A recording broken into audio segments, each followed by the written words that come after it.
जी नमस्कार, प्रणाम। सरकारी मनोरंजन में आपका फिर से स्वागत। तो हम चंद्रगुप्त मौर्य के बारे में बता रहे थे कि कैसे उसने अपने पुत्र के पक्ष में सिंहासन त्याग कर भद्रबाहु के साथ श्रवणबेलगोला में चंद्रगिरी पर्वत पर तपस्या करने चला गया था और 298 ईस्वी पूर्व में उसने जैन विधि से उपवास पद्धति द्वारा प्राण त्याग किया। जैन धर्म में इस विधि को सलेखना कहा गया है। श्रवणबेलगोला की एक छोटी पहाड़ी आज भी चंद्रगिरी कहलाती है तथा वहाँ चंद्रगुप्त बस्ती नामक एक मंदिर भी है। बाद के कई लेखों में भी भद्रबाहु तथा चंद्रगुप्त मुनि का उल्लेख मिलता है। अब दोस्तों हम लोग जो हैं मौर्य साम्राज्य के एक महान विद्वान चाणक्य के बारे में कुछ जानकारियाँ लेंगे।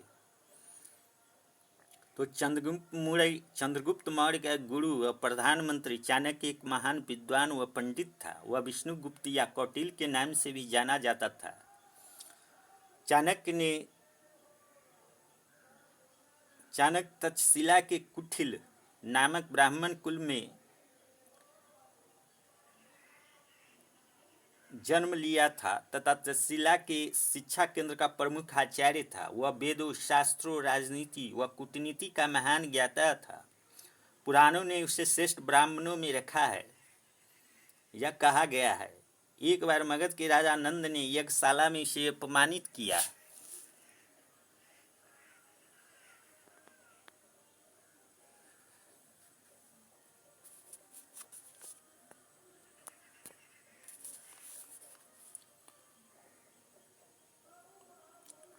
जिससे क्रोध में आकर उसने नंद वंश को समूल नाश करने की प्रतिज्ञा कर ली। चंद्रगुप्त मौर्य जब विशाल मगध साम्राज्य या भारत का एक छत्र सम्राट बना तब कौटिल्य प्रधानमंत्री एवं प्रधान पुरोहित के पद पर आसीन हुआ। जैन ग्रंथों के अनुसार चंद्रगुप्त की मृत्यु के बाद उसका पुत्र बिंदुसार सिंहासन पर बैठा तो उसके काल में भी कुछ समय तक कौटिल्य और चंद्रगुप्त चाणक्य उसका प्रधानमंत्री बना रहा। कौटिल्य रचित मतलब चाणक्य रचित अर्थशास्त्र हिंदू राज शासन से संबंधित प्राचीनतम उपलब्ध पुस्तक है। अर्थशास्त्र मौर्य काल की रचना है जिसमें मूलतः चंद्रगुप्त मौर्य के प्रधानमंत्री कौटिल्य के विचार स्वयं उसी के द्वारा प्रस्तुत किए गए हैं। कालांतर में अर्थशास्त्र में अन्य लेखकों द्वारा कुछ अंश जोड़ दिए गए जिससे मूल ग्रंथ का स्वरूप परिवर्तित हो गया है। मूल ग्रंथ को 4वीं शताब्दी ईस्वी पूर्व की रचना मानी जा सकती है।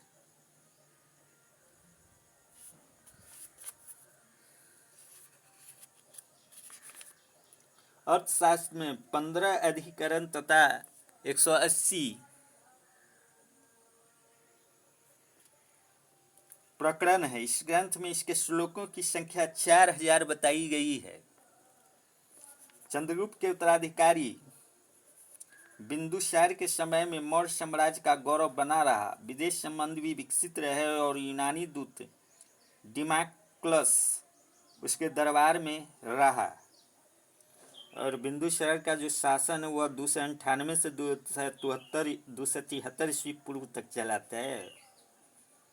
तो अब हम लोग थोड़ा सा बिंदुसार के बारे में जानकारी प्राप्त कर लेते हैं।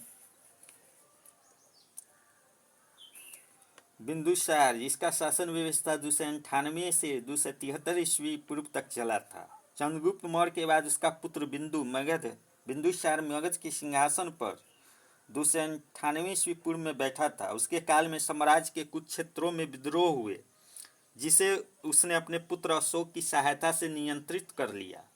जैन ग्रंथों के अनुसार बिंदुसार की माता का नाम दुर्धरा था। यूनानी लेखकों ने बिंदुसार को अमित्रोकेडीज कहा है जिसे संस्कृत में अमित्रघात यानी शत्रुओं का नाश करने वाला कहा गया है। थेरवाद परंपरा के अनुसार वह ब्राह्मण धर्म का अनुयायी था। बिंदुसार के समय में भारत का पश्चिम एशिया के साथ व्यापारिक संबंध अच्छा था, साथ ही पश्चिम यूनानी राज्यों के साथ मैत्री संबंध भी कायम रहा। बिंदुसार के दरबार में सीरिया के राजा एंटियोकस ने डायमेकस नामक राजदूत भेजा था वह मेगास्थनीज के स्थान पर आया था।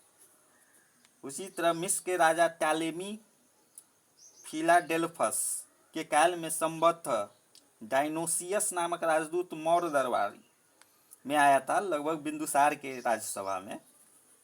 प्रशासन क्षेत्र में बिंदुसार ने अपने पिता की व्यवस्था का ही अनुसरण किया। उसने अपने साम्राज्य को प्रांतों में विभाजित किया तथा प्रत्येक प्रांत में उपराजा के रूप में कुमार नियुक्त किए। उसके समय में प्रशासनिक कार्यों के लिए अनेक महापात्रों की भी नियुक्ति की गई। दिव्यावदान के अनुसार अमवती राष्ट्र का उपराजा अशोक था। उपराजा मीन्स उस समय उसको अभी का राज्यपाल कह सकते हैं। बिंदुसार की सभा में 500 सदस्यों वाली एक मंत्री परिषद भी थी, जिसका प्रधान खलाटक था। बिंदुसार ने 25 वर्ष तक शासन किया तथा अंततः 273 ईस्वी पूर्व में इसकी मृत्यु हो गई।